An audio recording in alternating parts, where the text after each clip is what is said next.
base ya IDPS ça malamu elali na nini eloko moko mabe ezate parce que base ya IDPS batombokaka tango tomona ke tango tozomona ke batu balingi bafouer constitution ya république Kabila uti ofanda na mboka o pendant 18 ans aluka 15 personnes malamu na yebite soko yebi ngona ba discours partout aller vérifier alobaka ngo matikala komona bata malamu te nyonso bazako travailler tout autour de lui était des aventuriers des escrocs c'est lo penser na ye ilunga Sylvestre azongi sika ba kombo ya ba médiocre ya bato bazako détruire mboka en tant que garant de la nation le président de la république nde a rejeté ba kombo wana ba kombo nyonso ke libanda yo yebite na ligue des jeunes wana na PPD ligue des jeunes pesa bata age na biso baza bato wana bakosala te ka ba mo vande bakosala ka ba shadari nde bakosala ndenge toza wana na ko telema wana ba ye wana na isi bango ke tokende luka Kabila toke ba yo ki pona ni parce que ba monike ba valeur ezakati na biso parce que Félix Tshisekedi ko travailler na ben discipline te mutu lokola service Sylvestre Ilunga soit disant premier ministre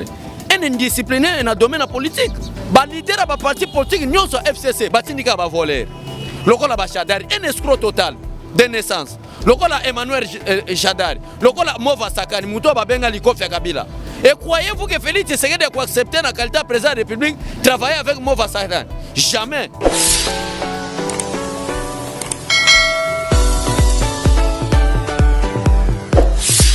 Bote balandi émission na bino kabali solo kande to mesana ko pesa bino ba information exacte ko etali bongo politique na chaîne na bino bolinga mingi Frog Télévision bo continuer toujours ko s'abonner lelo toza bongo liboso ya siège ya IDPS to ya mbeli bino bongo moko ya ba président parlementaire debout ya 10e RIP membre ya Ligue des jeunes ya IDPS. Bonjour mon mboka. Bonjour, bandeko nyonso bazolanda émission na biso, boza na États-Unis, boza partout, boza na Europe, vraiment toza na disposition ya madame journaliste na ba question nyonso azo poser pour na kotala situation ya mboka na biso ezokendende. Mwana mboka en tant que membre ya président ya parlementaire debout, pe membre ya Ligue des jeunes ya IDPS balobi mikolo bamoni lokola base za penza ko la base zo kanate batuni biso yango nini na base kaka koze la gouvernement tonini te base za kitoko base yo mo ozomona ti batu baza partout biso to benda mpanzi po awa toza na base malgré na moi c'est base ya IDPS ça malamu elali na nini eloko moko mabe ezate parce que base ya IDPS batombokaka tango tozomona ke batu balingi bafouer constitution ya république parce que l'ité ya IDPS ezali pona ko conserver unité nationale l'ité ya IDPS eza ko pesa dignité na peuple congolais l'ité ya IDPS eza ko instaurer un état de droit tant que tozomona ke eza eloko moko ezokende ko bebisa constitution mboka te moye base baganga eza te mais toza malamu tozali kitoko pona l'ité ya intérêt ya mboka na biso. Mboka besho le tobetana lisolo ya gouvernement to monaki déjà ba ministère eza kabola ki déjà batu ya FCC bazana par na bango bino pe cash dans INT IDPS allié bozana par na bino mais balobi mikolo uchikoleka ba memela ki déjà président liste mais président zong seli bango balobi faute eza ndam koto FCC ba moni bia bilongi ya kala bino pe na ngam na bino cash boche ba kombo ya batu misu bolongoli. Problème ya Félix Tshisekedi c'est un président de valeur. Félix Tshisekedi alinga travailler te ndenge ba dictateur rebelle ba sala. Tozaki no en coulisses sawa oyebisinga ke loba bo solo. Yo moko pe il faut opposer ba question mona ke makambo to lobeza bo solo so itozokosa au contredire na peuple ke makambo abesho la zokosa. Kabila uti ofana na mboka o pendant 18 ans. Aluka 15 personnes malamu na yebite soko yebi ngona ba discours partout aller vérifier. Alobaka ngo matikala komona bata malamu te. Nyonso bazako travailler tout autour de lui était des aventuriers des escrocs, c'est lo penser na ye. Yangwana moni azako loba na ba discours neke nazoluka ba collaborateur ata 15. Ti Kabila mandat na ye sili atikala ozwa 15 personnes wana te. Maintenant Félix Tshisekedi c'est l'homme de valeur, c'est le président de valeur. O alinga pe sa dignité na peuple congolais. Dignité bunga biso depuis 1960.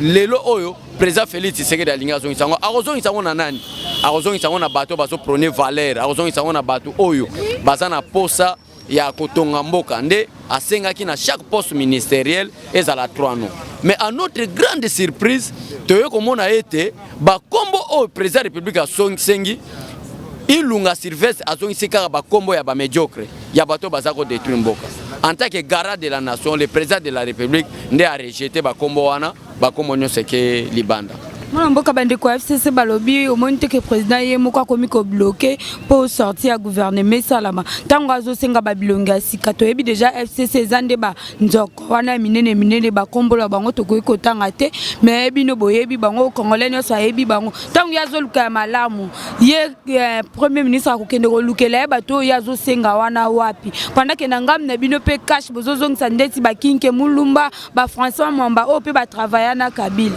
Yo yebi te na Ligue des jeunes wana na PPD Ligue des jeunes peyaza bata age na biso baza bato wana bakosala te ka ba mo vande bakosala ka ba shadari nde bakosala bakoluka jeunesse ya ba 25 à 30 ans te ba pese poste ministériel pona ko construire mboka na ye mona mboka to yebi te ba jeune nano asala te ba otia place wana monte ka otamsa mboka malamu te mais ndenge ni biso tozotambwisa ba IDPS toza jeune tokoisi ba 40 ans te ata ba 35 ans tokoisi na te toza na trop jeune na mai na makila na nzoto mais ndenge ni tokambaka fula bato bakotambwisaka biso ndenge toza wana na ko telema wana baye wana na isi bango ke tokende luka Kabila toke bayoki pona ni parce que ba monike ba valeur eza kati na biso babi de FCC za bongo te FCC ba mesana da ko ka mode d'ordre autorité morale na bango soka lobi a mesana déjà ko lakisa bango ba bilongi wana ko banga o secrétaire boye o nani boye eza loko abino te bo mesana base nde loba après bo memeli ba konzi bango eza la likolo nde lobi se yoki petosi mais yango na kasi seke bango nde bazo empêcher gouvernement.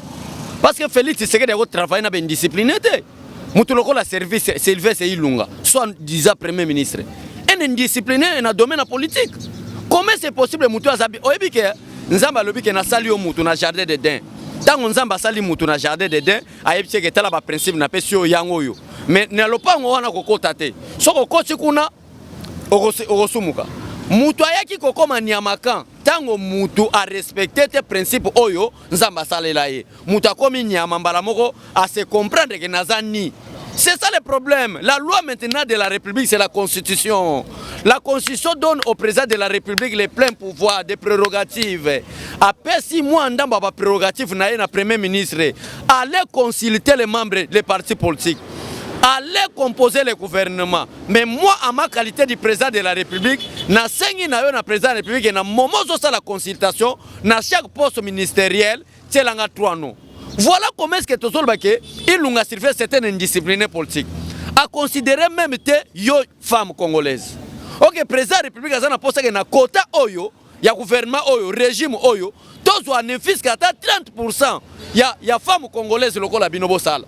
Ba leader ba parti politique nyonso FCC batindika ba voler lokola ba Shadari un escroc total de naissance lokola Emmanuel Shadari lokola Mova Sakani muto ba benga likofi ya Kabila et croyez-vous que Félix Tshisekedi a accepté na qualité président de la République travailler avec Mova Sakani jamais et comme ça le matin yangwana eza ko adresser bande kwa FCC ne pensez pas et ce qu'on a ba malaria na mutu longola ngolo mutu actuellement c'est lui que le peuple a voté.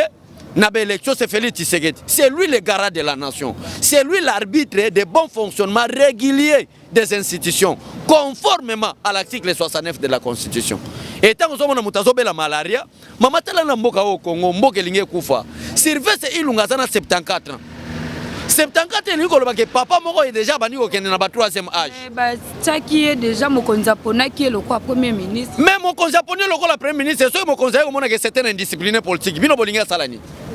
Bolingo mo conseiller salani. Mwana mboka na kati malobate koyeba ete le premier ministre babila azui asisi ko sala consultation ba liste de mutaliboso il fallait que dokuta nezaki président de la République mais yake ndena ko lakisa autorité morale na bango ya FCC Joseph Kabila Kabangi. Base bolobake l'autre. Yango place tolobi ke Ilunga servait certaines indisciplinées politiques.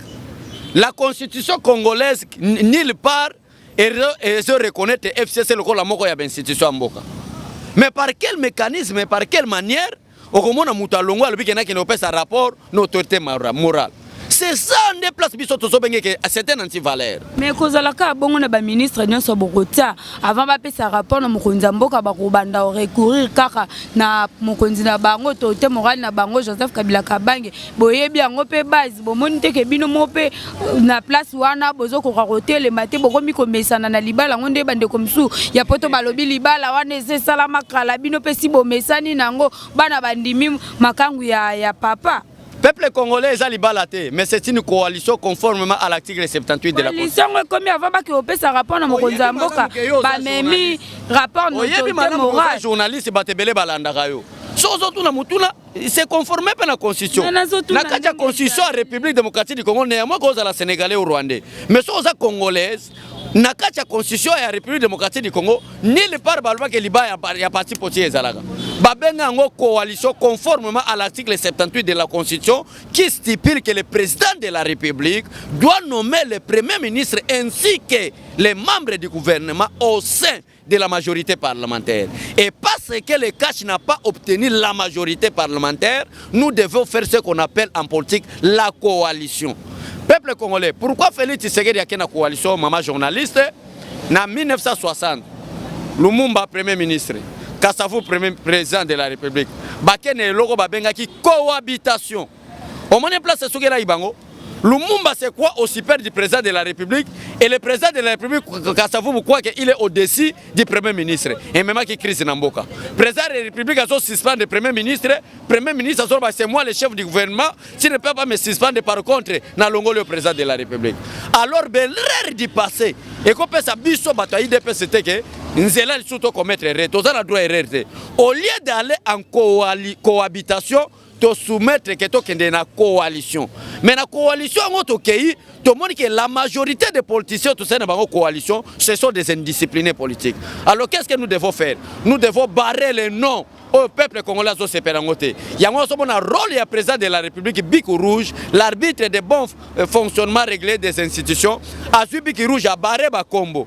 Bakombo on a barré a zongisi yango na premier ministre kende ko refaire. Et ceux qui premier ministre sont incompétent, il y a ko refaire au président de la République a apprécié sanction de koya ou ko sana ba sanction moko grave ba ko regretter que to sala ki na majorité mais to perdre de majorité. Oui mona mboka kana mituna ya gouvernement ngo nengo lobi bazo sala mato monaki a premier ministre abimisa ki dit critère pona ministre mais le ko pesa ki biso moi pas si 5 que to bimisa question le za 4e critère au bakuma qui était dossier ancienne et nouvelle figure et génération montante tomoni koye ba na ndenge to tambola kana ba marche pour na régime oyo tozwa pouvoir oyo to monaki mingi ba jeune to monaki ba jeune côté lema tozaki ya moko soki bozo sa likambu bozo mona sensibilisation jeune mususu akolia te kaka bima mais lelo komi premier ministre abimisa critère pour na bimisa ba ministère alobi ete azana posa ba génération montante.